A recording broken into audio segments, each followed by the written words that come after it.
ನಮಸ್ಕಾರ. ವೀರ ಕನ್ನಡಿಗ ಕಾರ್ಯಕ್ರಮಕ್ಕೆ ಸ್ವಾಗತ. ನಾನು ದಿವ್ಯಶ್ರೀ. ಇವತ್ತಿನ ವೀರ ಕನ್ನಡಿಗ ಕಾರ್ಯಕ್ರಮದಲ್ಲಿ ಅಪರೂಪದ ಅತಿಥಿಯನ್ನ ನಿಮ್ಮ ಮುಂದೆ ನಾವು ಕರೆತಂದಿದ್ದೇವೆ. ಹೌದು, ಸುದೀರ್ಘ 45 ವರ್ಷಗಳ ರಾಜಕೀಯ ಜೀವನ, ಕಳೆದ 40 ವರ್ಷಗಳಿಂದ ವಕೀಲರಾಗಿ ಸೇವೆ ಸಲ್ಲಿಸುತ್ತಾ ಸಾಮಾಜಿಕ ಸೇವೆಯನ್ನ ಸಲ್ಲಿಸ್ತಾ ಇರುವಂತಹ ಸೋಮನಾಥ ಪಟ್ಟಣಶೆಟ್ಟಿ ವಕೀಲರು ಗಂಗಾವತಿ ಇವತ್ತು ನಮ್ಮ ಕಾರ್ಯಕ್ರಮದಲ್ಲಿದ್ದಾರೆ.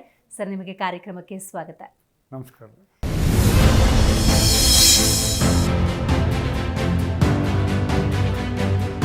ಶ್ರೀ ಸೋಮನಾಥ ಎಸ್ ಪಟ್ಟಣಶೆಟ್ಟಿ ವಕೀಲರು ಹಾಗೂ ಸಮಾಜ ಸೇವಕರು. ಇವರು ಮೂಲತಃ ಕುಷ್ಟಗಿಯವರು. 45 ವರ್ಷಗಳ ಸುದೀರ್ಘ ರಾಜಕಾರಣ, ವಕೀಲ ವೃತ್ತಿ ಮತ್ತು ಸಮಾಜ ಸೇವೆ ಇವರದ್ದು. ದುಡ್ಡಿಗಾಗಿ ಕೇಸ್ ತೆಗೆದುಕೊಂಡ ಉದಾಹರಣೆ ಇಲ್ಲವೇ ಇಲ್ಲ. ಜನ ನ್ಯಾಯಾಲಯಕ್ಕೆ ಅಲ್ಲಿರುವುದನ್ನ ತಪ್ಪಿಸಲು ಶ್ರಮ, ರಾಜಿ ಸಂಧಾನದ ಮೂಲಕವೇ ಸಮಸ್ಯೆಗೆ ಪರಿಹಾರ. ಈ ಕಾರಣಕ್ಕೆ ಕ್ಷೇತ್ರದ ಜನರಿಗೆ ಇವರನ್ನ ಕಂಡ್ರೆ ಗೌರವ.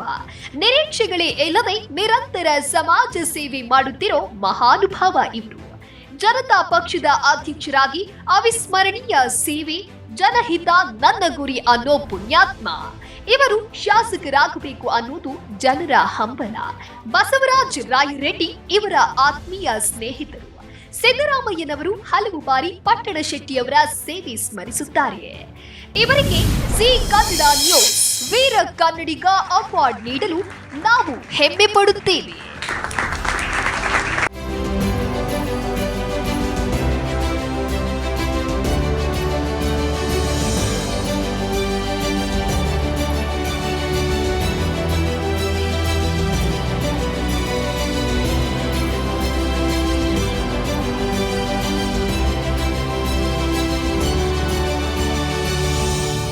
ನಮ್ಮ ಒಂದು ಸಮಾಜ ಸೇವೆಯನ್ನು ನೋಡಿ ನಮ್ಮ ಜಿ ಕನ್ನಡ ನ್ಯೂಸ್ನವರು ನಮಗೇನು ಪ್ರಶಸ್ತಿ ಕೊಟ್ಟಿದ್ದಾರೆ, ನಮಗೆ ಭಾಳ ಸಂತೋಷ ಅನಿಸ್ತದೆ. ಮತ್ತು ಇದೇ ಥರನಾಗಿ ಈ ಒಂದು ಹುಮ್ಮಸ್ಸಿನಿಂದ ನಾವು ಇನ್ನೂ ಹೆಚ್ಚಿನ ರೀತಿಯಲ್ಲಿ ಸಮಾಜ ಸೇವೆಯನ್ನು ನಾನು ಮಾಡ್ತೇನೆ, ಮಾಡಿ ತೋರಿಸುತ್ತೇನೆ. ಒಟ್ಟಾರೆ ನಮ್ಮ ಗಂಗಾವತಿ, ನಮ್ಮ ಜಿಲ್ಲೆ, ನಮ್ಮ ರಾಜ್ಯ ಬೆಳಿಬೇಕು ಒಂದು ಅಂತ ಒಂದು ಭಾವನೆ ಇಟ್ಟುಕೊಂಡು ನಾನು ಇದ್ದೇನೆ. 45 ವರ್ಷಗಳಿಂದ ಸರ್ ರಾಜಕೀಯ ಜೀವನವನ್ನು ನಡೆಸ್ತಾ ಇದ್ದೀರಿ. ಕಳೆದ 40 ವರ್ಷಗಳಿಂದ ಒಂದು ಕಡೆ ವಕೀಲಿಕೆ, ಮತ್ತೊಂದು ಕಡೆ ಸಾಮಾಜಿಕ ಕಾರ್ಯ. ನಿಮ್ಮ ಬದುಕಲ್ಲಿ ಏನಾದರೂ ಪ್ರೇರಣೆ ಆಯ್ತಾ ಸರ್ ನೀವು ಈ ಕ್ಷೇತ್ರವನ್ನು ಆಯ್ಕೆ ಮಾಡ್ಕೊಳ್ಳೋದಕ್ಕೆ? ನಾನು 1981ರಲ್ಲಿ ನನ್ನ ಒಂದು ವಕೀಲಿ ಪ್ರಾಕ್ಟೀಸ್ ಮಾಡಿದೆ. ಅವತ್ತಿನ ದಿನಗಳಲ್ಲಿ ಬಹಳ ಸೂಕ್ಷ್ಮವಾದ ರೀತಿಯಲ್ಲಿತ್ತು. ನಾವು ಬಹಳ ಜನ ವಕೀಲರಿದ್ದರು. ಆಗಿನ ಒಂದು ಇದರಲ್ಲಿ 23 ಜನರು ಮಾತ್ರ ನಾವು ಇದ್ದೀವಿ. ಆಗ ಮತ್ತು ಕೇಸ್ಗಳು ಬರ್ತಕ್ಕಂಥದ್ದು ಬಹಳ ತೊಂದರೆ ಇತ್ತು. ನಾನು ಹಾಗಾಗಿ ಮತ್ತು ಜನರ ಒಂದು ಕಷ್ಟ ಜೀವನ ನೋಡಿನೂ ನನಗೆ ಭಾಳ ಒಂದು ಇದು ಒಂದು ಇತ್ತು. ಜನರಿಗೆ ನಾನು ಏನಾದರೂ ಒಂದು ಮಾಡಬೇಕಂತ ಆವಾಗಿನ ದಿನಗಳಲ್ಲೇ, ಯಾಕಂದ್ರೆ ಕೋರ್ಟಿಗೆ ಜನರು ಬರ್ತಾ ಇದ್ರು. ಆ ಬರ್ತಂಥ ಒಂದು ರೀತಿಯಲ್ಲಿ ಅವರ ಒಂದು ಕಷ್ಟ ಕಾರ್ಪಣ್ಯ ನೋಡಿ ಏನಪ್ಪ ಇವರಿಗೆ ಎಷ್ಟು ತೊಂದರೆ ಆಗ್ತಿದೆ, ಯಾವ ತೆರನಾಗಿ ಇವರು ತಮ್ಮ ಒಂದು ಕೋರ್ಟಿಗೆ ಬರೋರನ್ನ ಅಲ್ದಾಡೋನ್ನ ನೋಡಬಾರ್ದು ಅಂತ ಒಂದು ದೃಷ್ಟಿ ಇಟ್ಕೊಂಡು ನಾನು ಅವತ್ತಿನ ದಿನ ಒಂದು ತೀರ್ಮಾನ ಮಾಡಿದೆ. ನಮ್ಮ ಜನರಿಗೆ ಆದಷ್ಟು ಒಂದು ಒಳ್ಳೆಯ ಕಾನೂನು ಸಲಹೆ ಕೊಡೋಣ. ಇವತ್ತು ನಾವು ಕೇಸ್ ಮಾಡೋದು ಇಂಪಾರ್ಟೆಂಟ್ ಅಲ್ಲ, ಆದರೆ ನಾವು ಅವರ ಸರಿಯಾದ ರೀತಿಯಲ್ಲಿ ಅವರಿಗೆ ಮಾರ್ಗದರ್ಶನ ಕೊಡೋದು ಬಹಳ ಮುಖ್ಯವಾಗಿರುತ್ತೆ. ಆದರೆ ನಾವು ಹಣದ ಸಲುವಾಗಿನೇ ನಾವು ಕೇಸ್ ಮಾಡ್ತಕ್ಕಂಥದ್ದಲ್ಲ. ಯಾಕಂದರೆ ಕೋರ್ಟ್ ಅಲೆದಾರನ್ನು ನೋಡಿ ಬರೀ ನಾನು 1 ವರ್ಷದಲ್ಲೇ ಕೋರ್ಟಿಗೆ ಅಲೆದಾಡಿ ಅವರ ಕಷ್ಟ ಕಾರ್ಪಣ್ಯವನ್ನು ನೋಡಿ ನಾನು ಏನೇ ಇರಲಿ ಕಾನೂನು ರೀತಿಯಾಗಿ ನಾವು ಒಳ್ಳೆ ಸಲಹೆಯನ್ನು ಕೊಡೋಣ. ಅದು ಯೋಗ್ಯವಾಗಿ ಮೊದಲು, ಅದಕ್ಕಿಂತ ಪೂರ್ವದಲ್ಲಿ ನನ್ನ ಮೇನ್ ಉದ್ದೇಶ ಏನಿತ್ತಂದರೆ, ಒಂದು ಏನಾದರೂ ಯಾರಾದರೂ ಒಂದು ಕೇಸ್ ಮಾಡಿರಬೇಕು, ಕೇಸು ನಾನು ಗೆಲ್ಲಿಸ್ಕೊಳ್ಬೇಕಂತ ಒಂದು ಯಾರಾದರೂ ಕಕ್ಷಿದಾರರು ಬಂದರೆ ಅದರ ಸಂಪೂರ್ಣವಾಗಿ ನಾನು ಚರ್ಚೆ ಮಾಡಿ ಅದು ಸಾಧ್ಯ ಆದಷ್ಟು ನಾನು ರಾಜಿ ಮುಖಾಂತರ, ಸಂಧಾನ ಮುಖಾಂತರ ಮಾಡಿಕೇಳ್ರಿ. ಅನವಶ್ಯಕವಾಗಿ ಕೋರ್ಟ್ ಅಲೆದಾಡಬೇಡ್ರಿ. ಯಾಕಂದ್ರೆ ಅದು 1 ವರ್ಷ ಆಗ್ಬೋದು, 5 ವರ್ಷ ಆಗ್ಬೋದು, 10 ವರ್ಷ ಆಗ್ಬೋದು. ಆ ರೀತಿಯಾಗಿ ಆಗಬಾರ್ದಂಥ ದೃಷ್ಟಿಯಲ್ಲಿ ನಾನು ಎಲ್ಲ ಮಾಡಿ ಅವನ್ನೆಲ್ಲ ಸ್ಟಡಿ ಮಾಡಿ, ಬೇಡ ಇದು ಕೇಸು ನಿಮಗೆ ಗೆದ್ದಂಗಿಲ್ಲ, ಬೇಡ ನೀವು ಎಷ್ಟೊತ್ತಿದ್ರು ರಾಜಿ ಮುಖಾಂತರನೇ ನೀವು ಮಾಡ್ಕೊಂಡಿರ್ತಕ್ಕಂಥ ಒಂದು ಪ್ರಮೇಯನ ಅವ್ರಿಗೆ ಹೇಳ್ತಾ ಇದ್ದೆ. ನಿಮಗೆ ಬರೋದು ಅವಶ್ಯಕತೆ ಅಂತ ಅನ್ನಿಸ್ಲಿಲ್ವಾ? ಕೇಸ್ ಸಿಕ್ಕಿದ್ರೆ ಸಾಕಪ್ಪ, ನನ್ನ ಸಂಪಾದನೆ ನಾನು ನೋಡ್ಕೊಳ್ಳೋಣ, ಈ ಥರದ ಭಾವನೆಗಳು ಬರ್ತಾ ಇರಲಿಲ್ವಾ? ಇಲ್ಲ, ಆದರೂ ಭಾವನೆಗಳು ಬರ್ತಿದ್ರು ಕೂಡ ನಾವು ಜನರಿಗೆ ಒಂದು ಒಳ್ಳೇದಾಗಬೇಕು. ಯಾಕಂದ್ರೆ ಅವ್ರು ಕೊಟ್ಟ ರೊಕ್ಕ ನಮಗೆ, ನಾವೇನು ಕೆಲಸ ಮಾಡಿದ್ದೀವಿ, ಸಾಮಾಜಿಕ ಕೆಲಸ ಏನು ಮಾಡಿದ್ದೀವಿ, ಅವ್ರಿಗೇನು ಒಳ್ಳೇದನ್ನು ಮಾಡಿದ್ದೀವಿ ಅಂತಕ್ಕಂಥದ್ದು ನನಗದು ಆದ್ಯ ಕರ್ತವ್ಯವಾಗಿತ್ತು. ಯಾಕಂದರೆ ಎಷ್ಟೇ ಬರಲಿ ನಮಗೆ ಅದು ಹಣ ಬರೋದು ಫೀಸ್ ತೊಗೊಳೋದು ಇಂಪಾರ್ಟೆಂಟ್ ಅಲ್ಲ. ಜನರಿಗೆ ನಾವೇನು ಸೇವೆ ಮಾಡ್ತಿದ್ದೀವಿ, ನಾವೇನು ಕಾನೂನು ಸಲಹೆಯನ್ನು ಕೊಡ್ತಾ ಇದ್ದೀವಿ, ನಾವು ಅನಾವಶ್ಯಕವಾಗಿ ಯಾವುದೇ ಜನರನ್ನ ಕೋರ್ಟಿಗೆ ಎಳೆದಾಡಬಾರ್ದು ಅಂತಕ್ಕಂಥ ಒಂದು ಭಾವನೆ ನನಗಿತ್ತು. ಬಹಳ ಕುತೂಹಲ ಆಗುತ್ತೆ ನಿಮ್ಮ ಜೊತೆ ಮಾತಾಡ್ಬೇಕಾದ್ರೆ. ನಿಮ್ಮ ಬಾಲ್ಯ ಹಾಗಾದ್ರೆ ಹೇಗಿತ್ತು? ನೀವು ಬದುಕನ್ನ ಹೆಂಗ್ ಕಟ್ಕೊಂಡ್ರಿ? ನಿಮ್ಮ ಕುಟುಂಬ, ನಿಮ್ಮ ತಂದೆ ತಾಯಿ ಮೂಲತಃ ಕುಷ್ಟಗಿಯವರು, ನೀವು ಇದ್ರ ಬಗ್ಗೆ ತಿಳಿಸ್ಕೊಡಿ. ಹೌದು, ಈಗ ನಾವು ನಮ್ಮ ಮೊದಲ ನಮ್ಮ ಅಜ್ಜನವರು ಮತ್ತು ನಮ್ಮ ತಂದೆಯವರು ಮೂಲತಃ ನಮ್ಮ ಕುಷ್ಟಗಿಯವರು, ಕುಷ್ಟಗಿ ತಾಲೂಕಿನಲ್ಲಿ ಪ್ರಾಪರ್ ಕುಷ್ಟಗಿಯವರು. ಅಲ್ಲಿಂದ ನಮ್ಮ ತಂದೆಯವರು ಒಂದು ಸರ್ವಿಸ್ನಲ್ಲಿ ಬಂದರು. ಅವರು ಕೂಡ ಭಾಳ ಕಷ್ಟದ ರೀತಿಯಲ್ಲಿ ಒಂದು ಜೀವನ ಮಾಡಿ ಸರ್ವಿಸ್ನಲ್ಲಿ, ಗೌರ್ಮೆಂಟ್ ಸರ್ವಿಸ್ನಲ್ಲಿ ಎಂಟ್ರಿ ಆದರೂ ಅವರು ನಮ್ಮ ತಂದೆಯವರು ಬಹಳ ಒಂದು ರೆವಿನ್ಯೂ ಡಿಪಾರ್ಟ್ಮೆಂಟ್ ಕೆಲಸ ಮಾಡಬೇಕಾದ್ರೆ ಆ ಜನರಿಗೆ ಒಳ್ಳೇದಾಗ್ತಕ್ಕಂಥದ್ದನ್ನೇ ನೋಡ್ತಾ ಇದ್ರು ಅವರು. ವಿನಃ ಆ ಒಂದು ಮಾರ್ಗದರ್ಶನ ನಮ್ಮ ತಂದೆಯಿಂದ ನನಗೆ ಮಾರ್ಗದರ್ಶನ ಬಂತು. ಇದೆಲ್ಲದರ ನಡುವೆ ರಾಜಕೀಯ ಜೀವನಕ್ಕೆ ಎಂಟ್ರಿಯನ್ನ ಪಡ್ಕೊಳ್ತೀರಿ. ಈ ರಾಜಕೀಯದ ಜೊತೆಗಿನ ನಂಟಿನ ಬಗ್ಗೆ ಹೇಳಿ, ಹೆಂಗ್ ದಿಕ್ಕು ಬದಲಾಯಿತು? ನಾನು 1985ರಲ್ಲಿ ನಮ್ಮ ಹಿಂದಿನ ಶಾಸಕರಾಗಿರ್ತಕ್ಕಂಥ ಗೌಳಿ ಮಾದೇಪ್ಪನವರಿದ್ರು, ಅವರು ಮತ್ತು ಮಾಜಿ MLC ಅವರಾದಂಥ ಮರಿಯಪ್ಪನವರಿದ್ರು, ಮತ್ತು ನಮ್ಮ ಹೇರೂರಿನ ಪಂಪನಗೌಡ್ರು ಅಂತಿದ್ರು. ಇವರು ನನಗೆ ಏನೋ ಏನ್ಕತ್ತೇವ್, ನಾನು ಪ್ರಾಕ್ಟೀಸ್ ಆದಲಿಂದ ಈ ನಮ್ಮ ಊರಿನ ಒಂದು ಅಭಿವೃದ್ಧಿಗಾಗಿ ನೀರಿನ ಸೌಕರ್ಯ ಇರಲಾರ್ದು, ಒಳ್ಳೆಯ ಒಂದು ರೋಡ್ ಇರಲಾರ್ದು, ಸ್ಲಮ್ ಏರಿಯಾದಲ್ಲಿ ನೋಡಿದ್ರಪ್ಪ ಅಂದ್ರೆ, ಮಳೆಗಾಲದಲ್ಲಿ ಸ್ಲಮ್ ಏರಿಯಾದಲ್ಲಿ ನೋಡಿದರೆ ಜನರದ ಅವಸ್ಥೆ ನೋಡಬಾರ್ದು. ಆ ಒಂದು ದಿಶೆಯಲ್ಲಿ ಅವನ್ನೆಲ್ಲ ನೋಡ್ಕೊಂಡು ನಾನು ರಾಜಕೀಯದಲ್ಲಿ ಸೇರಿ ಆದಷ್ಟು ನನ್ನ ಗಂಗಾವತಿ ನಗರಕ್ಕೆ ಏನಾದರೂ ಒಂದು ಅಭಿವೃದ್ಧಿ ಮಾಡೋಣ, ಒಳ್ಳೆಯದನ್ನು ಮಾಡೋಣ ಅಂತಕ್ಕಂಥ ಒಂದು ಭಾವನೆಯನ್ನು ಹೊಂದಿ, ನಾನು ನಮ್ಮ ಮಾಜಿ ಶಾಸಕರಾಗಿರ್ತಕ್ಕಂಥ ಗೌಳಿ ಮಾದೇಪ್ಪನವ್ರು ಕೂಡ, ಮಾಜಿ ಇನ್ನೊಬ್ಬ ಶಾಸಕರಾಗಿರ್ತಕ್ಕಂಥ MLC ಆಗಿರ್ತಕ್ಕಂಥ ಮರಿಯಪ್ಪನವರು ಕೂಡ, ನಾವು ಅವ್ರು ಕೂಡ ತೋಡ್ಕೊಂಡಾಗ ಅವರು ಕೂಡ ನನಗೆ ಭಾಳ ಬೆಂಬಲವನ್ನು ಕೊಟ್ಟರು. ಆಮೇಲೆ ಹಿಂದಕ್ಕೆ ನಮ್ಮ ಸಿಂಧನೂರಿನ ಬಸಂತರೇಗೌಡರು ಅಂತಿದ್ರು, ಅವರು ಕೂಡ ನಾವು ಪ್ರೇರಣೆ ಮಾಡಿದರು. ಅವರು ಕೂಡ ನನಗೆ ಜನತಾ ಪಕ್ಷದಲ್ಲಿ ನಾನು ಜನತಾ ಪಕ್ಷದ ಅಧ್ಯಕ್ಷನನ್ನಾಗಿ ಮಾಡಿದರು. ಈ ಒಂದು ಭಾವನೆ ನಾನು ತೆರಳಿ ಒಳ್ಳೇದನ್ನು ಮಾಡ್ತಕ್ಕಂಥದ್ದನ್ನ ನಾನು ಹೇಳಿದ್ದಕ್ಕೆ ಅವರು ನನ್ನ ಒಂದು ಕಾರ್ಯ, ನಿಮ್ಮ ಸಾಮಾಜಿಕ ಕಳಕಳಿ ನೋಡಿ ಈ ಅವಕಾಶಗಳು ಬಂತು. ಹಂಗಾದ್ರೆ ಹೌದ್ರಿ. ಅದೇ ತೆರನಾಗಿ ನಮ್ಮ ಈಗಿನ ಮುಖ್ಯಮಂತ್ರಿಯವರ ಆರ್ಥಿಕ ಸಲಹೆಗಾರಾಗಿರ್ತಕ್ಕಂಥ ರಾಯರೆಡ್ಡಿ ಅವರು ನನ್ನ ಗೆಳೆಯರು, ನನ್ನ ಒಂದೇ ಹಾಸ್ಟೆಲ್ನಲ್ಲಿದ್ದರು, ಕೂಡಿ ಓದಿದವರು.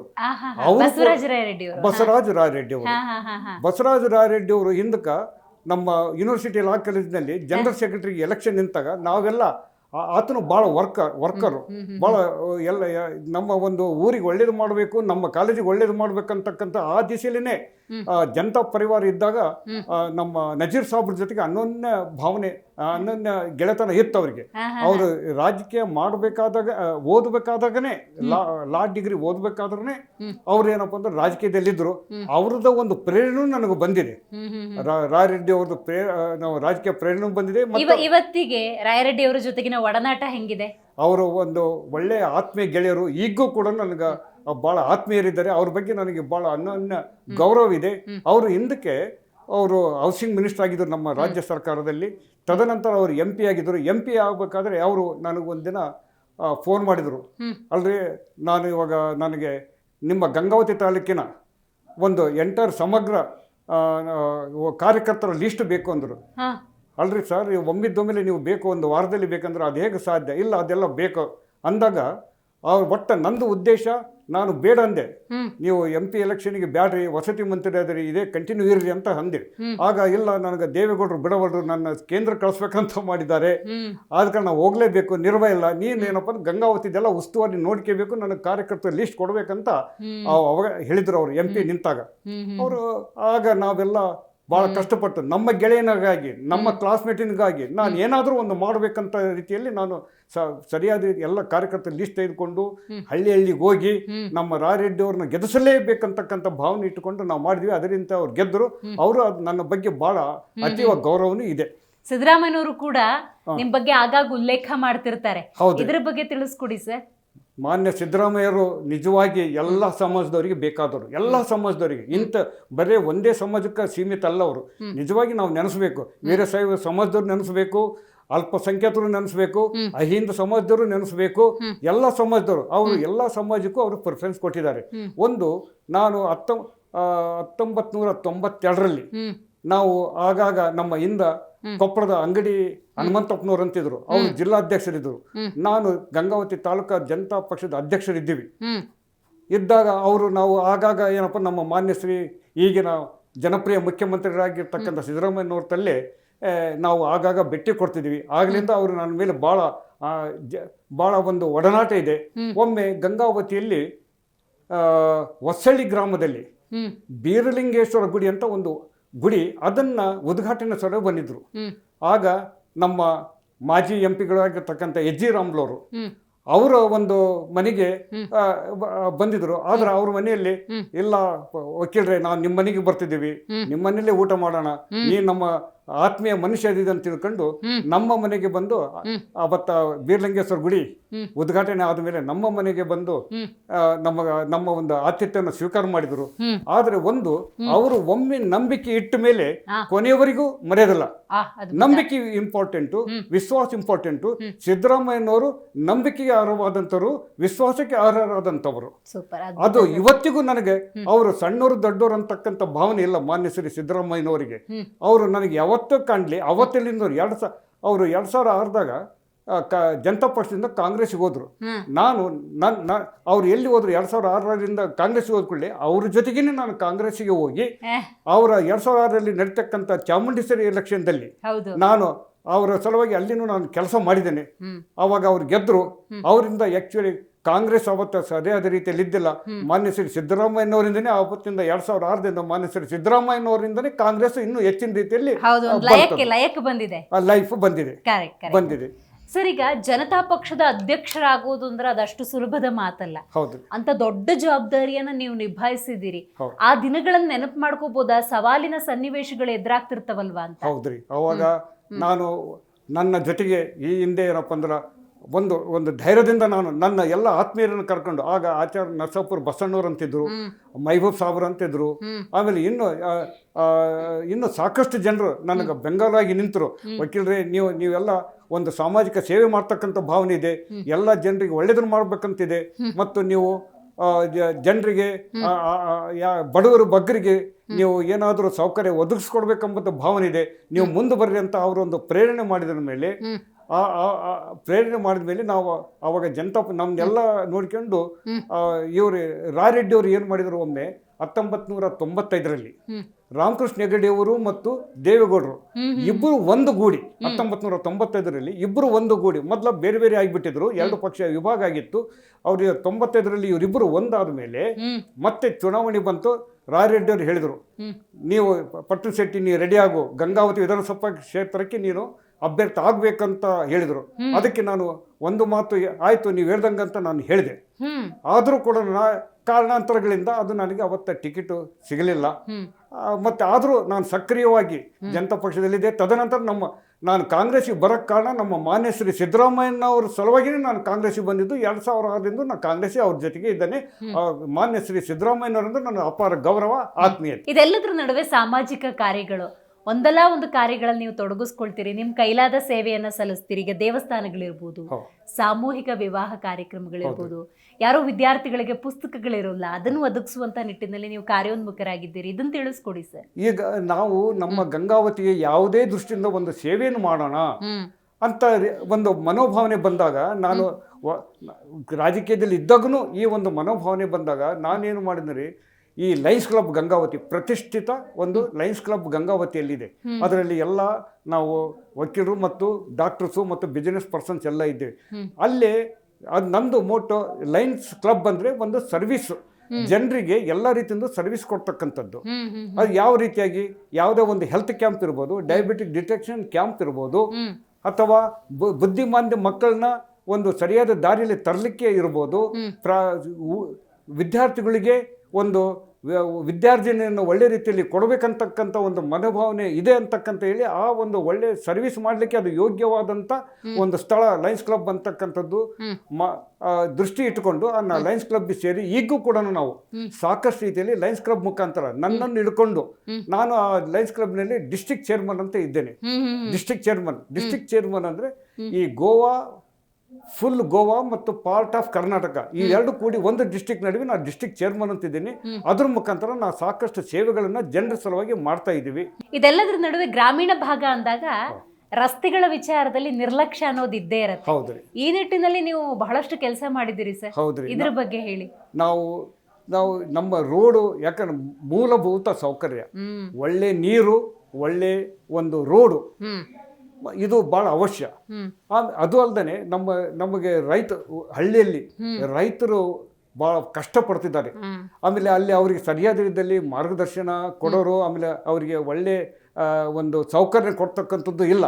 ಆ ಕಾರಣಕ್ಕಾಗಿ ನಾವು ಹಳ್ಳಿಗೆಲ್ಲ ಅಡ್ಡಾಡ್ತಿದ್ದೀವಿ, ಹೋಗ್ತಿದ್ದೀವಿ. ಯಾಕಂದ್ರೆ ನಾವು ಬರೀ ಚುನಾವಣೆ ಮಾತ್ರ ಅಲ್ಲ, ಪ್ರತಿಯೊಂದಕ್ಕೂ ಆಗಾಗ ಹಳ್ಳಿಗಳಿಗೆ ವಿಸಿಟ್ ಕೊಟ್ಟು ಜನರದ ಮನೋಭಾವನೆ ಏನು, ಅವ್ರಿಗೆ ಏನು ಕಷ್ಟ ಕಾರ್ಪಣ್ಯ ಏನದು, ಬೆಳೆಗಳ ಬಗ್ಗೆ ಏನಿದೆ, ಯಾವ ತೆರನಾಗಿ ಅವರಿಗೆ ನುಕ್ಸಾನ ಆಗಿದೆ, ಆ ಒಂದು ರೀತಿಯಲ್ಲಿ ನಾವು ಅದನ್ನು ನೋಡ್ಕೊಂಡು ಅದಕ್ಕೆ ನಾವು ಸರ್ಕಾರಕ್ಕೆ ಮನಮುಟ್ಟುವಂತೆ ಅವರ ಭಾವನೆಯನ್ನು ತೋರಿಸಿ ಅದಕ್ಕೆ ಸ್ಪಂದನೆ ಮಾಡ್ತಕ್ಕಂಥ ಕಾರ್ಯ ಮಾಡಿದ್ದೀವಿ.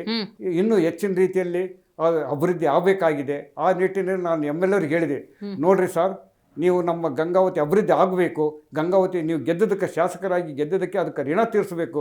ಬೇಕಿದ್ರೆ ಬನ್ನಿ, ನಮ್ಮ ಜನಪ್ರಿಯ ಮುಖ್ಯಮಂತ್ರಿಯಾಗಿರ್ತಕ್ಕಂಥ ಸಿದ್ದರಾಮಯ್ಯ ಸಾಹೇಬ್ರಲ್ಲಿ ಹೋಗೋಣ, ಅವ್ರ ಕಡೆಯಿಂದ ನಮ್ಮ ಗಂಗಾವತಿ ಅನುದಾನ ತರಿಸೋಣ, ಒಟ್ಟಾರೆ ನಮ್ಮ ಗಂಗಾವತಿನ ಅಭಿವೃದ್ಧಿ ಮಾಡೋಣ ಅಂತಕ್ಕಂಥದ್ದು ನಾನು ಅವರಿಗೆ ಹೇಳಿದೆ, ನಮ್ಮ ಗಂಗಾವತಿ MLA. ಅವರು ಆಯಿತು ಮಾಡೋಣ ಅಂತಕ್ಕಂಥದ್ದು ಹೇಳಿದರು. ಇಷ್ಟೇ ಅಲ್ಲ ಸರ್, ನಿಮ್ದು ಆ ಹೋರಾಟದ ಕಿಚ್ಚಿದೆ. ಏನಾದ್ರೂ ಅನ್ಯಾಯ ಆಗ್ತಿದೆ ಅಂದ್ರೆ ಅದನ್ನ ಖಂಡಿಸ್ತೀರಿ, ಹೋರಾಟ ಮಾಡ್ತೀರಿ, ಅದನ್ನೊಂದು ತಾರ್ಕಿಕ ಅಂತ್ಯಕ್ಕೆ ತಗೊಂಡು ಹೋಗ್ತೀರಿ. ಈ ಹೋರಾಟಗಳ ಬಗ್ಗೆ ಹೇಳಿ. ನೋಡ್ರಿ, ಹೋರಾಟ ಬಹಳ ಮುಖ್ಯ. ನಾವು ಏನೇ ಹೋರಾಟ ಮಾಡಲಿಲ್ಲ ಅಂದ್ರೆ ನಮಗೇನು ಅರ್ಥನೇ ಇಲ್ಲ. ಅದಕ್ಕೆ ನಮ್ಗೆ ಹೋರಾಟ ಮಾಡಿದ್ರೆ ನಮ್ಗೆ ಜನರುಗಳು, ಅಧಿಕಾರಿಗಳು ಮತ್ತು MLA ಅವರು ಕೇಳ್ತಾರೆ. ಅದಕ್ಕೆ ನನ್ನ ಉದ್ದೇಶ ಯಾರ ಬಗ್ಗೆನೂ ನನಗಿಲ್ಲ. ಒಟ್ಟಾರೆ ನನ್ನ ಮನೋಭಾವನೆ ಅಂದ್ರೆ ನಮಗೆ ಜನರಿಗೆ ಸಿಗಬೇಕಾಗ್ತಕ್ಕಂಥ ಮೂಲಭೂತ ಸೌಕರ್ಯ ನೀವು ಕೊಡ್ರಿ, ನೀವು ಮಾಡಬೇಕು, ನಿಮ್ದು ಅದು ಆದ್ಯ ಕರ್ತವ್ಯ ಅಂತ ನಾವು ಪ್ರತಿಯೊಬ್ಬ ಇವರು ಇದ್ದ MLAರಿಗೂ ಮತ್ತು ಅಧಿಕಾರಿಗಳು ನಾನು ಹೇಳ್ತಾ ಇದ್ದೀವಿ. ಆ ರೀತಿ ಹೋರಾಟ ಮಾಡಿದ್ವಿ. ನಾನು ನಮ್ಮ ಗೆಳೆಯರ ಜೊತೆಗೆಲ್ಲ ಕೂಡಿಕೊಂಡು ಹೋರಾಟ ಮಾಡಿದ್ದೀವಿ. ಒಟ್ಟಾರೆ ನಮ್ಮ ಜನರಿಗೆ ಒಳ್ಳೇದಾಗಬೇಕು, ನಂದು ಅದೇ ಮೇನ್. ಇವತ್ತು ನಾನು ವಕಾಲತ್ತು ಮಾಡ್ತಿದ್ರೂ ಕೂಡ ಅದು ನನ್ನ ತಕ್ಕ ಮಟ್ಟಿಗೆ ವಕಾಲತ್ತು ಮಾಡಿ ಯಾಕಂದರೆ ಜನರು ಇವತ್ತು ನಾವು ದೇಶದಲ್ಲಿದ್ದುಕೊಂಡು ದೇಶ ಏನು ಮಾಡಿದೆ ಅಂತಲ್ಲ, ದೇಶಕ್ಕಾಗಿ ನಾವು ಏನು ಮಾಡೋಣ. ಬರೀ ಅದೀವಪ್ಪ ನಾವು ದುಡಿದ್ವಿ, ಮಾಡಿದ್ವಿ, ಪ್ರಾಕ್ಟೀಸ್ ಮಾಡಿದ್ವಿ ಅಂತಕ್ಕಂಥದ್ದು ಮನೋಭಾವನೆ. ನಾವು ಗಂಗಾವತಿಗೆ ಏನು ಕೊಡುಗೆ ಕೊಟ್ಟಿವಿ, ಏನು ಕೊಡುಗೆ ನಾವು ಜನರಿಗೆ ಒಳ್ಳೇದು ಮಾಡಿದ್ವಿ ಎಂಬುದನ್ನು ಮುಖ್ಯ ಅಂತ ತಿಳ್ಕೊಂಡು ನಾನು ಜನರ ಜೊತೆಗೆ ನಾನು ಹೋರಾಟ ಮಾಡಿ ಸೌಕರ್ಯಗಳನ್ನು ಒದಗಿಸಿಕೊಟ್ಟಿನಿ. ಸುದೀರ್ಘ 45-50 ವರ್ಷದ ರಾಜಕೀಯ ಜೀವನ, ಸಾಮಾಜಿಕ ಜೀವನ ಸರ್, ಏಳು ಬೇಳುಗಳು ತೀರಾ ಸಹಜವಾಗಿದ್ದೇ ಇರುತ್ತೆ. ಎಲ್ಲಾ ಸಂದರ್ಭದಲ್ಲಿ ನಿಮ್ಮ ಕುಟುಂಬದ ಸಹಕಾರ ಹೆಂಗಿದೆ? ನಮ್ಮ ನಿಜವಾಗಿ ಹೇಳ್ಬೇಕಂದ್ರೆ ನಮ್ಮ ತಂದೆಯವರು ಮೊದಲಿಂದ ಹೇಳ್ತಾ ಇದ್ರು. ಅದು ಅಲ್ದೇ ಈ ಎಲ್ಲ ಭಾವನೆಗಳು ನಾನು ಮನೆಗೂ ನಮ್ಮ ಹೆಂಡತಿಯಾದ ನಮ್ಮ ಶ್ರೀಮತಿಯವರಾದಂಥ ಸುವರ್ಣವರಿಗೂ ನಾನು ಹೇಳ್ತಾ ಇದ್ದೆ. ಅವರು ಕೂಡ ಇಲ್ಲ, ನೀವು ಮಾಡ್ರಿ, ಏನಾದರೂ ಒಂದು ಸಾಧನೆ ಮಾಡ್ರಿ, ಏನಾದರೂ ಒಂದು ಒಳ್ಳೇದು ಮಾಡ್ರಿ ಅಂತ. ಅವರು ಕೂಡ ಏನಪ್ಪ ಅಂದ್ರೆ ಸಮಾಜಕ್ಕೆ ಒಳ್ಳೇದು ಮಾಡಬೇಕು, ಕಷ್ಟ ಕಾರ್ಪಣ್ಯಕ್ಕೆ ನೀವು ಧ್ವನಿಗೂಡಿಸ್ರಿ ಅಂತ ಅವರು ಪ್ರೇರಣೆ ಆಯ್ತು. ಬಹುತೇಕ ಮನೆಗಳಲ್ಲಿ ನಾವಾಯ್ತು ನಮ್ದಾಯ್ತು ನೋಡ್ಕೊಳ್ಳೋಣ ಸಾಕು, ಈ ತರದ ಮನೋಭಾವ ಇರುತ್ತೆ. ಕೆಲವೊಮ್ಮೆ ಇಲ್ಲ, ಮಾಡಿ ಮುನ್ನುಗ್ಗಿ, ನಮಗ್ ಭಗವಂತ ಅವಕಾಶ ಕೊಟ್ಟಿದ್ದಾನೆ, ಯಾರಿಗೂ ಸಿಗದ ಅವಕಾಶ ಸಿಗಿದೆ, ಈ ಸಾಮಾಜಿಕ ಕಾರ್ಯಗಳಲ್ಲಿ ನಿಮ್ಮನ್ನು ನೀವು ತೊಡಗಿಸ್ಕೊಳ್ಳಿ, ಈ ತರ ಇದೆಯಾ? ಹೆಂಗಿದೆ ನಿಮ್ಮ ಮನೇಲಿ ಭಾವನೆಗಳು? ನಮ್ಮ ಮನೆಯಲ್ಲಿ ಪ್ರತಿಯೊಂದಕ್ಕೂ ನಮಗ ಒಳ್ಳೇದಕ್ಕ ಸ್ಪಂದನೆ ಮಾಡ್ತಿದ್ದಾರೆ. ನೀವು ದುಡಿಮೆ ಮಾಡ್ರಿ, ದುಡಿಮೆ ಜೊತೆಗೆ ಸಮಾಜ ಸೇವೆಯನ್ನು ಮಾಡ್ರಿ ಅಂತ ನನಗೆ ಸ್ಫೂರ್ತಿ ಕೊಟ್ಟಿದ್ದಾರೆ ನಮ್ಮ ಮನೆಯವರು ಕೂಡ. ಲಯನ್ಸ್ ಕ್ಲಬ್ ಜೊತೆಗೆ ನಿಮ್ಮ ನಂಟು ಬಹಳ ದೊಡ್ಡದು. ಹಾಗಾಗಿ ಅಲ್ಲಿ ಹಲವಾರು ಸಾಮಾಜಿಕ ಕಾರ್ಯಗಳನ್ನು ಮಾಡ್ಕೊ ಬಂದಿರೋದ್ರಿಂದಾಗಿ ಆತ್ಮತೃಪ್ತಿ ಅನ್ನೋದಿದೆಯಾ ಸರ್ ನಿಮಗೆ? ನನಗೆ ಭಾಳ ಆತ್ಮತೃಪ್ತಿ ಇದೆ ರೀ. ಯಾಕಂದ್ರೆ ದೇವರು ಆ ಒಂದು ಸರ್ವಿಸ್ ಇರ್ತಕ್ಕಂಥ ಸಂಸ್ಥೆಗೆ ನನ್ನನ್ನು ಅಣಿ ಮಾಡಿದನಲ್ಲ, ಅದು ಒಂದು ಸಂತೃಪ್ತ ಇದೆ ನನಗೆ. ಎಷ್ಟೋ ಜನ ನಿಮ್ಮ ಹತ್ರ ಸಹಾಯ ಪಡ್ಕೊಂಡವರು, ಅಣ್ಣ ನಿಮ್ಮಿಂದ ಉಪಕಾರ ಆಯಿತು, ಸಾರ್ ನಿಮ್ಮಿಂದ ನಮ್ಮ ಬದುಕನ್ನು ಕಟ್ಕೊಂಡಿವಿ, ನನ್ನ ಮಕ್ಕಳಿಗೆ ಪುಸ್ತಕ ಇರಲಿಲ್ಲ ನಿಮ್ಮಿಂದ ಸಿಕ್ತು, ದೇವಸ್ಥಾನಗಳು ಶಿಥಿಲಾವಸ್ಥೆಯಲ್ಲಿರ್ತವೆ ಅವುಗಳು ಉದ್ಧಾರ ಆಗೋಗುತ್ತೆ, ಏನೋ ಕೈಲಾದ ಸಹಾಯವನ್ನ ಮಾಡ್ತೀರಿ, ಅವಾಗೆಲ್ಲ ಬಂದ್ಬಿಟ್ಟು ನಿಮ್ಮನ್ನ ಕಾಂಟ್ಯಾಕ್ಟ್ ಮಾಡ್ತಾರೆ, ನಿಮ್ಮಿಂದ ಉಪಕಾರ ಆಯ್ತು ಅಂತ ಹೇಳ್ತಾರೆ. ಅವಾಗೆಲ್ಲ ಏನ್ ಅನ್ಸುತ್ತೆ, ನಿಮ್ ಜವಾಬ್ದಾರಿ ಜಾಸ್ತಿ ಆಗತ್ತಾ? ನೋಡ್ರಿ, ಇಲ್ಲ, ನಾನು ಜವಾಬ್ದಾರಿ ಜೊತೆಗೆ ಜವಾಬ್ದಾರಿ ಜಾಸ್ತಿ ಆದರೂ ಇನ್ನಷ್ಟು ನಾನು ಸಂತೋಷ ಪಡ್ತೀನಿ. ಯಾಕಂದ್ರೆ ಜವಾಬ್ದಾರಿ ಒಂದು ನಮ್ಗೆ ಒಂದು ಇದು ಇರ್ತದೆ. ನಾನು ಆತ್ಮಸಾಕ್ಷಿಯಾಗಿ ಜನರಿಗೆ ನಾನು ಒಳ್ಳೇದು ಮಾಡ್ತಾ ಇದ್ದೇನಲ್ಲ ಅಂತಕ್ಕಂಥದ್ದು ನನ್ನ ಆತ್ಮಸಾಕ್ಷಿಗೆ ಒಂದು ಒಳ್ಳೇದನ್ಸಿದ್ದಕ್ಕೆ ಅವ್ರ ಜೊತೆಗೆ ನಾನು ಸಂತೋಷ ಅನ್ನಿಸ್ತೈತೆ. ಅದಲ್ಲದೆ ನಮ್ಮ ಆನೆಗುಂದಿಯವರಿಗೆ ಭಾಳ ಅವರಿಗೆ ಬಂದು ನಾನು ನೆನೆಸಿದ, ನಾನು ತಾನೇ ಬಂದು ಸರ್ ಏನು ಭಾಳ ಒಂದು ಕನಿಷ್ಠ 25 ವರ್ಷ ಆದಮೇಲೆ ನಾನು ಭೇಟಿ ಆದ. ಓಕೆ ಸರ್ ನೀವು ಇದ್ರೆ ನನಗೆ ಹಿಂದಕ್ಕೆ ನಮ್ಮ ರಾರೆಡ್ಡಿಯವ್ರು ನನಗೆ ದೂರದರ್ಶನ ಸಲಹಾ ಸಮಿತಿ ಮೆಂಬರ್ ಮಾಡಿದರು. ನನಗೆ ಅದು ಏನು ಬ್ಯಾಡ್ರಿ, ಊರಿನ ಡೆವಲಪ್ಮೆಂಟ್ ಸಲುವಾಗಿ ಏನಾದರೂ ಇದ್ರು ಮಾಡ್ರಿ ಅಂತಂದಿದ್ದೆ. ಅದನ್ನ ಮಾಡಿದ್ರೆ ಆಯ್ತು, ಬಂದಂಥ ಉಪಯೋಗ ಮಾಡೋಣ ಅಂತ ತಿಳ್ಕೊಂಡು ರಾಯಚೂರು ಜಿಲ್ಲೆಯ ದೂರದರ್ಶನ ಇದು ಟೆಲಿಕಾಂ ಡಿಪಾರ್ಟ್ಮೆಂಟಿಂದು ಸಲಹೆಗಾರನಾಗಿದ್ದೆ. ಆ ಒಂದು ಇದರಲ್ಲಿ STD ಬೂತ್ ಕೊಡ್ತಕ್ಕಂಥದ್ದು ಇತ್ತು. STD ಬೂತ್ ಆವಾಗ STD ಈಗ ಒಂದು 30 ವರ್ಷ ಕೆಳಗಡೆ ಫೋನಿಂದು ಭಾಳ ತೊಂದರೆ ಇತ್ತು. ಆಗ ಅದರಿಂದ ಬದುಕೋರು ಭಾಳ ಜನ ಇದ್ದರು. STD ಬೂತಿಂದ ಬದುಕುತ್ತವರು ಭಾಳ ಜನ ಇದ್ದರು. ಹಂಗಾಗಿ ಒಂದು ಆನೆಗುಂದಿಯಲ್ಲಿ ಅವ್ರ ಹೆಸರು ಅವ್ರ ಮಗನ ಹೆಸರು ಗಣೇಶ್ ಅಂತಿದೆ. ಅವ್ರ ಗಣೇಶ್ ಅವರ ತಂದೆ ಅವರು ಬಂದು ನನಗೆ ಹೇಳಿದ್ರು, ಸರ್ ನಮಸ್ಕಾರ ಸರ್, ಯಾರ್ರಿ ನೀವು ಅಂತ ಕೇಳಿದೆ. ಇಲ್ರಿ, ನೀವು ಮರ್ತಿರ್ಬೋದು, ನಾನು ಮರ್ತಿಲ್ಲ, ನೀವು ನಮ್ಮ ಸಹಾಯ ಮಾಡಿದಿರಿ, ನೀವು ಅವತ್ತೇನು ಸಹಾಯ ಮಾಡಿದಿರಿ, STD ಬೂತ್ ನಾನು ಕೊಡಿಸಿದ್ರಿ, ಅದರಿಂದ ನನ್ನ ಜೀವನ ನಡೀತು, ಈಗ ನಾವು ಆರಾಮದೀವಿ. ಆಗ ನಮ್ದು ಭಾಳ ಕಷ್ಟ ಇತ್ತು, ನೀವು ಇದೇ ರೀತಿ ಎಲ್ಲರಿಗೂ ಮಾಡ್ರಿ, ನಮಗೆ ಭಾಳ ಸಂತೋಷ ಆಗಿದೆ, ದೇವ್ರು ನಿಮ್ಗೆ ಒಳ್ಳೇದು ಮಾಡಲಿ ಅಂತ ಆ ಮನುಷ್ಯ, ಪುಣ್ಯಾತ್ಮ ಆನೆಗುಂದಿ ಮನುಷ್ಯ ನಮಗೆ ಹೇಳಿದ್ರು. ಖಂಡಿತ ಸರ್. ಸಾರ್ವಜನಿಕ ಜೀವನವನ್ನ ನಡೆಸ್ತಾ ಇರೋದು ನೀವು, ಕುಟುಂಬಕ್ಕಿಂತ ಹೆಚ್ಚಾಗಿ ಸಾರ್ವಜನಿಕರ ಜೊತೆ ಇರ್ತೀರಿ. ಎಷ್ಟೋ ಸಂದರ್ಭದಲ್ಲಿ ನಿಮ್ಮಿಂದ ಉಪಕಾರ ಆಯಿತು ಅಂತೇಳಿ ಬಹಳಷ್ಟು ಮಂದಿ ಉಪಕಾರವನ್ನು ಪಡ್ಕೊಂಡಿರ್ತಾರೆ. ಕೆಲವೊಮ್ಮೆ ನೀವು ಸರಿಯಾದ ದಾರಿಯಲ್ಲಿ ಹೋಗ್ತಿದ್ರು ಕೂಡ ಟೀಕೆ ಟಿಪ್ಪಣಿ ಮಾಡೋರು ಇರ್ತಾರೆ. ಹೌದ್ರಿ, ಅವಾಗೆಲ್ಲ ಏನ್ ಅನ್ಸುತ್ತೆ ನಿಮ್ಗೆ? ಇಲ್ಲ, ಅದು ಟೀಕೆ ಟಿಪ್ಪಣಿ ಮಾಡೋರು ಇದ್ರೆ ಚಂದ ಅನ್ನಿಸುತ್ತೆ. ಯಾಕಂದ್ರೆ ಅವ್ರು ಟೀಕೆ ಟಿಪ್ಪಣಿ ಮಾಡಿದ್ರೆ ನಾವು ಇನ್ನೂ ಎಚ್ಚೆತ್ಕೊಂಡು ಹೆಚ್ಚಿನ ಕೆಲಸ ಮಾಡಕ್ಕೆ ಅನುಕೂಲ ಆಗುತ್ತೆ. ಆದ್ರೆ ನಾವು ಯಾರೇ ಏನೋ ಮಾಡಿದ್ರು ಅದನ್ನ ನಾನು ಧೃತಿಗಿಡೋದಿಲ್ಲ, ತಲೆ ಕೆಡ್ಸೋದಿಲ್ಲ. ಟೀಕೆ ಟಿಪ್ಪಣಿ ಮಾಡೋರಿಗೆ ಒಳ್ಳೇದಾಗಲಿ, ನಿಮ್ದು ಮಾರ್ಗ ಸ್ವಚ್ಛ ಇದೆ ಅಂತ ನಿಮ್ಗೆ ಕ್ಲಾರಿಟಿ ಇರ್ತದೆ. ನಾನು ಮಾಡ್ತಕ್ಕಂಥದ್ದು ಸರಿಯಾಗಿದೆ, ಮಾಡ್ಲಿ, ಸಂತೋಷ. ಮಾಡಿದಷ್ಟು ನಾವು ಇನ್ನೂ ಎಚ್ಚೆತ್ತುಕೊಳ್ತೀವಿ, ಇನ್ನು ಹೆಚ್ಚಿನ ರೀತಿಯಲ್ಲಿ ನಮಗೆ ಧೈರ್ಯ ಬರ್ತದೆ, ಮುನ್ನುಗ್ತೀವಿ. ಯಾಕಂದ್ರೆ ಸಲಹೆ ಕೊಡೋರ್ನ, ಟೀಕೆ ಮಾಡೋರ್ನ ನಾವು ಎಂದೂ ಯಾರಿಗೂ ಏನು ಎದುರಾಡ್ತಕ್ಕಂಥ ಮನುಷ್ಯ ನಾನಲ್ಲ. ಅವ್ರು ಏನೇ ಇದ್ರು ನಾನು ಸ್ವೀಕಾರ ಮಾಡಿ ನಾನು ಒಳ್ಳೆ ಮಾರ್ಗದಲ್ಲಿ ಹೋಗ್ತಾನೆ. ಖಂಡಿತ ಸರ್. ಎಷ್ಟು ಸಂದರ್ಭದಲ್ಲಿ ಸಾರ್ವಜನಿಕರು ನಿಮ್ಮನ್ನು ಸಂಪರ್ಕ ಮಾಡ್ತಾರೆ, ಏನೋ ಸಹಾಯವನ್ನು ನಿಮ್ಮ ಹತ್ರ ಕೇಳಿರ್ತೀರಿ, ಅವ್ರಿಗೆ ಮಾತು ಕೊಟ್ಬಿಟ್ಟಿರ್ತೀರಿ, ಸರ್ಕಾರದ ಮಟ್ಟದಲ್ಲೋ ಅಥವಾ ಇನ್ಯಾವುದೋ ಮಟ್ಟದಲ್ಲೋ ಆ ಕೆಲಸ ಆಗ್ತಿರಲ್ಲ, ನೀವು ಅಡ್ಕತ್ರಿ, ಅಲ್ಲಿ ಸಿಕ್ಕಾಕೊಂಡಿದ್ಯಾ, ಅವ್ರಿಗೆ ಮಾತು ಕೊಟ್ಟಿದ್ರಿ, ಇಲ್ಲಿ ಕೆಲಸ ಆಗ್ತಿಲ್ಲ, ಈ ತರದ್ದು ಸವಾಲುಗಳನ್ನು ಎದುರಿಸಿದ್ದೀರಾ? ಇಲ್ಲ, ಆ ರೀತಿ ಏನು ಬಂದಿಲ್ಲ. ಬಟ್ ನಾನು ಮಾಡೇ ತೀರ್ಸಿನಿ ಕೆಲಸ. ಆ ರೀತಿ ಮನುಷ್ಯ ಪ್ರಯತ್ನ, ಟ್ರೈ ಅಗೇನ್. ಯಾಕಂದ್ರೆ ನಾನು ಒಮ್ಮೆ ಹೇಳಿ ಬಿಟ್ಟವನಲ್ಲ. ಯಾವುದೇ ಕೆಲಸನ ಮರುಪ್ರಯತ್ನ ಮಾಡಿ ಅವು ಎಲ್ಲ ಕೆಲಸಗಳನ್ನ ಸಕ್ಸಸ್ ಮಾಡಿ ಕೊಟ್ಟಿದ್ದೀನಿ. ಈಗ ನಿಮ್ಮ ಇಷ್ಟೋ ತನಕ ರಾಜಕೀಯದ ಜೀವನ, ನಿಮ್ಮ ಬದುಕನ್ನು ನೋಡ್ತಾ ಇದ್ದಾಗ ಹಲವಾರು ರಾಜಕೀಯ ಜೀವನಕ್ಕೆ ನೀವು ನಿಮ್ಮದೇ ಆದಂತಹ ಸೇವೆಯನ್ನು ಸಲ್ಲಿಸಿದ್ದೀರಿ. ನಿಮ್ಮಂತರ ಸಹಾಯವನ್ನ ಪಡ್ಕೊಂಡವರು, ನಿಮ್ಮದೇ ಅಭಿಮಾನಿ ಬಳಗದವರು, ನೀವು MLA ಆಗಬೇಕು, ಈ ತರದ ಆಸೆಗಳನ್ನು ವ್ಯಕ್ತಪಡಿಸಿಲ್ವಾ? ನೀವು ರಾಜಕೀಯದಲ್ಲಿ ಮುಂದುವರಿಬೇಕು ಅನ್ನುವಂತಹ ಆಸೆ ಇಲ್ವಾ ನಿಮಗೆ ಅಂತ? ಇವತ್ತು ನನಗೆ ರಾಜಕೀಯದಲ್ಲಿ ನಾವು ಜನರ ಹಿತದೃಷ್ಟಿಯಿಂದ ಮತ್ತು ಊರಿನ ಅಭಿವೃದ್ಧಿಗಾಗಿ ರಾಜಕೀಯ ಮಾಡ್ಬೇಕಂತ ಮಾಡಿದ್ದೇನೆ ವಿನಃ ನನಗೋಸ್ಕರ ನಾ ರಾಜಕೀಯ ಮಾಡ್ಬೇಕಂಬುದು ಏನೂ ಇಲ್ಲ. ಹಾಗಾಗಿ ಇತ್ತೀಚಿನ ದಿನಗಳಲ್ಲಿ ಎಲ್ಲ ನಾನು ಮೊನ್ನೆ ಒಂದು ಬೈ ಎಲೆಕ್ಷನ್ ಆಗ್ತಕ್ಕಂಥ ಒಂದು ಬಂದಿತ್ತು. ಆ ಒಂದು ದಿಸೆಯಲ್ಲಿ ನಾನು ಕೂಡ ಪ್ರಬಲ ಆಕಾಂಕ್ಷೆ ಇದೀನಿ, ಕಾಂಗ್ರೆಸ್ ಅಭ್ಯರ್ಥಿಯಾಗಿ ಗಂಗಾವತಿ ಪ್ರಬಲ ಆಕಾಂಕ್ಷೆ ಇದೀನಿ ಅಂತ ಹೇಳಿದ್ದಕ್ಕೆ ಸಾಕಷ್ಟು ಜನರು ಬಂದು ನೀವು ಒಳ್ಳೆ ತೀರ್ಮಾನ ತೊಗೊಂಡಿದ್ದೀರಿ ಅಂತ ಬಹಳಷ್ಟು ಜನ ಬಂದು, ಹಳ್ಳಿ ಜನರು, ಗಂಗಾವತಿ ನಗರದ ಜನರು ಬಹಳ ಜನ ಹೇಳಿದ್ರು. ಅದಕ್ಕೂ ಒಂದು ನನಗೆ ಪ್ರೇರಣೆ ಆಗಿದೆ. ನೋಡುವ ಮುಂಬರ್ತಕ್ಕಂಥ ದಿನಗಳಲ್ಲಿ ದೈವ ಭಾಗ್ಯ ಯಾವ ರೀತಿ ಅದನ್ನು ಕಾದು ನೋಡಬೇಕು. ಜನರ ಬಗ್ಗೆ ಜನರ ತೀರ್ಮಾನ ಅದೆಲ್ಲ ಮುಂದಿನ ಗುರಿ ಹಾಗಾದ್ರೆ ಆ ನಿಟ್ಟಿನಲ್ಲಿದೆ, ಆ ದಿಸೆಯಲ್ಲಿದೆ, ಆ ರೀತಿ ಇದೆ. ಸೇವೆ ಮಾಡ್ಬೇಕಂಬೋದು, ಸೇವೆ ಮಾಡಬೇಕು ಗಂಗಾವತಿಗೆ ಅಂತಕ್ಕಂಥದ್ದಿದೆ. ಅದು ಜನರ ತೀರ್ಮಾನ ಬಿಟ್ಟಿದ್ದು, ಜನರಿಗೆ ಬಿಟ್ಟಿದ್ದು. ಜನರು ಒಪ್ಪಿದ್ರಪ್ಪ ಅಂದ್ರೆ ನಾನು ಮುಂದಿನ ಒಂದು ದಿನಮಾನಗಳಲ್ಲಿ ಒಂದು ಪ್ರಬಲ ಆಕಾಂಕ್ಷೆ ಇದ್ದೀನಿ ಮತ್ತು ಸೇವ್ ಮಾಡಕ್ಕೆ ನಾನು ರೆಡಿ ಇದ್ದೀನಿ. ಖಂಡಿತ ಸರ್. ಸಮಾಜಕ್ಕೆ ನಿಮ್ಮ ಸಂದೇಶ? ನೋಡ್ರಿ, ನಾವು ಏನೇ ಕೆಲಸ ಮಾಡಲಿ ಒಂದು ಮನಪೂರ್ವಕವಾಗಿ, ಒಂದು ಒಳ್ಳೆ ಮನೋಭಾವನೆಯಿಂದ ನಾವು ಹೋಗಬೇಕು. ಜನರ ಜೊತೆಗೆ ಸಹಕಾರದಿಂದಿರಬೇಕು. ಇವತ್ತು ನಾಳೆ ರೈತರ ಮೇಲೆ ನಾವು ಬಹಳಷ್ಟು ಅವರಿಗೆ ಕಾಳಜಿ ವಹಿಸಬೇಕಾಗಿದೆ. ಯಾಕಂದರೆ ರೈತ ನಮ್ಮ ದೇಶದ ಬೆನ್ನೆಲುಬು. ಇವತ್ತ ರೈತರು ಬೆಳೆ ಹಾನಿ ಆಗಿದ್ದಕ್ಕೆ ಯಾರ್ಯಾರೋ ಏನೇನೋ ಆತ್ಮ ಮಾಡ್ಕೊಂತಿದ್ದಾರೆ. ಅದು ತಪ್ಪದು. ಆ ರೀತಿ ಮಾಡೋ ಮನುಷ್ಯ ಮುನ್ನೋಗ್ಬೇಕು, ಧೈರ್ಯ ಗುಂದಬಾರ್ದು. ಆ ಒಂದು ನಿಟ್ಟಿನಲ್ಲಿ ರೈತರ ಒಂದು ಕಲ್ಯಾಣಕ್ಕಾಗಿ ಬಡ ಜನರ ಒಳ್ಳೇದಕ್ಕಾಗಿ ಆ ಒಂದು ನಾನು ಸೇವ್ ಮಾಡ್ಬೇಕೆಂಬುದು ಒಂದು ಗುರಿ ಇದೆ.